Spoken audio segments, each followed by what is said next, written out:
Ongole bypass రహదారిపై ఈ తెల్లవారుజామున వరుసగా జరిగిన 3 ప్రమాదాల్లో 5గురు మృతి చెందారు. తొలుత ఓ లారీని కోడిగుడ్ల లోడుతో వెళుతున్న ఓ వ్యాను ఢీకొని బోల్తా పడింది. మరో వ్యాన్ బోల్తా పడిన గుడ్ల వ్యాన్ను వెనక నుంచి ఢీకొట్టింది. అందులో ప్రయాణిస్తున్న 3 అక్కడికక్కడే మృతి చెందారు. గుడ్లతో వెళ్తున్న వ్యాను తెలంగాణలోని భువనగిరి నుంచి నెల్లూరు జిల్లాకు వెళుతుండగా ప్రమాదానికి గురైంది. ఈ ఘటనలో నెల్లూరు జిల్లా గుడిపాటిపాడుకు చెందిన రమణయ్య, బాబు, నాగేంద్ర అక్కడికక్కడే మృతి చెందారు. వెనక నుంచి వచ్చే ఢీకొన్న లారీలో 3కి తీవ్ర గాయాలు కాగా వారిని ఆసుపత్రికి తరలించారు. ప్రమాదం వల్ల ఆ మార్గంలో ట్రాఫిక్ స్తంభించింది. ట్రాఫిక్లో చిక్కుకున్న ఓ ట్రాక్టర్ వెనక్కు వెళ్లే క్రమంలో అదే మార్గంలో వస్తున్న ఓ వ్యాను ట్రాక్టర్తో పాటు మరో కారును ఢీకొంది. ఈ ప్రమాదంలో ఎలాంటి ప్రాణ నష్టం వాటిల్లలేదు. ఈ 2 ప్రమాదాలు జరిగిన కాసేపటికే సమీపంలోనే మరో ప్రమాదం జరిగింది. ట్రాఫిక్ స్తంభించిపోవడంతో ఓ లారీ వెనక ఆగి ఉన్న కారును మరో లారీ వెనక నుంచి వచ్చి ఢీకొట్టింది. దీంతో కారు ముందు నిలిచి ఉన్న లారీని ఢీకొని 2 లారీల మధ్య చిక్కుకుని నుజ్జునుజ్జైంది. కారులోని 5గురు ప్రయాణికులకు తీవ్ర గాయాలు కాగా వారిని ఆసుపత్రికి తరలిస్తున్న క్రమంలో 2 మృతి చెందారు. మృతులను గుంటూరు జిల్లా కాకానికి చెందిన పావని, కౌశిక్గా గుర్తించారు.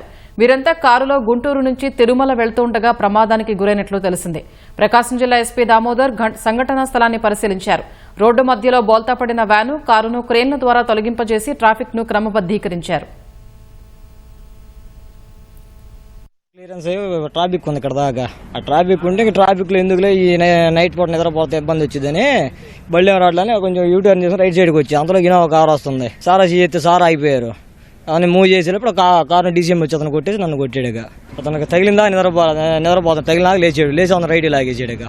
ఇక నా మీదకి వచ్చడానికి భయం వేసి బండి వదిలిపెట్టి పక్కకి వెళ్ళిపోయాను. నడిచి పోయేటప్పుడు కొంచెం మోకాలు ఇంజరీ అయింది.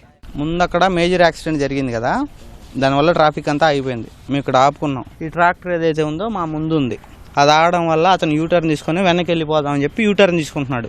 ఈ డీసీఎం అతను చూసి టెన్షన్ పడ్డాడో మరి నిద్రపోయాడో తెలియదు, వచ్చి మమ్మల్ని గుద్దాడు. మమ్మల్ని గుద్ది కంట్రోల్ అవ్వక రైట్ గుంజేసరికి ఆ ట్రాక్టర్ అయింది. అది అప్పటికే సగం యూటర్న్ తీసుకుంది. దానివల్ల మాది ముందున్న వెహికల్ అయింది. గుద్దటం వల్ల లోడ్ బండి కదా, కంట్రోల్ అవ్వక వెళ్ళి ముందు బండి తగిలింది. ముందు డ్యామేజ్ అయింది, వెనక డ్యామేజ్ అయింది వెహికల్. మమ్మల్ని లెఫ్ట్ సైడ్ కొట్టి దాన్ని రైట్ సైడ్ కొట్టింది. తగిలటం అక్కడ తగిలింది. మార్నింగ్ అరౌండ్ 4:50 ఆ టైంలో ఒంగోలు ఈస్ట్ బైపాస్ ఇది అరౌండ్ టువర్డ్స్ సౌత్ వైపు 4:50కి ఒక లారీకి పంచర్ అవ్వడం వల్ల అతను సైడ్కి బండి పెట్టి పంచర్ వేసుకొని బయలుదేరే టైంలో బ్యాక్ సైడ్ నుంచి ఒక కోడిగుడ్లు క్యారీ చేస్తున్నటువంటి ఒక లారీ హిట్ చేసింది. దాంట్లో ఉన్నటువంటి 3 డ్రైవరు, 2 క్లీనర్లు స్పాట్లో చనిపోయారు. అది జరిగినాక అది వెనక నుంచి మళ్ళీ ఇంకొక హార్వెస్టర్ తీసుకెళ్తున్నటువంటి ఒక ట్రక్ అది కూడా హిట్ చేసింది. దాంట్లో కూడా ఒక 4 ఉన్నారు. సో దాంట్లో ఒక అతనికి బాగా ఇంజురీస్ అయ్యాయి, లెగ్ ఫ్రాక్చర్ అవ్వటం. మిగతా 3ని జీజీహెచ్కి షిఫ్ట్ చేసాం. ఆ తర్వాత దాదాపు ఒక 1/2 కిలోమీటర్ దూరం ఇది ట్రాఫిక్ అంతా జామ్ అయింది. జామ్ అయిన తర్వాత వెనక నుంచి ఇంకొక కారు నిలబడి ఉంది. ఆ ట్రాక్టర్ కూడా ట్రాఫిక్ జామ్ అయిందని రైట్ సైడ్ డైరెక్షన్లో వాళ్ళు రిటర్న్ వెళ్దామని లోకల్ డ్రైవర్ అతను రిటర్న్ తీసుకునే టైంలో బ్యాక్ నుంచి వచ్చినట్టు లారీ హిట్ చేసింది. బట్ అక్కడ ఎవరికి ఇంజరీ జరగలేదు. తర్వాత అక్కడి నుంచి మళ్ళీ ఒక 300-400 మీటర్స్లో ఇక్కడ వరకు ట్రాఫిక్ జామ్ అయింది. ఒక లారీ వెనక 3 లైన్లు ట్రాఫిక్ జామ్ ఉంది.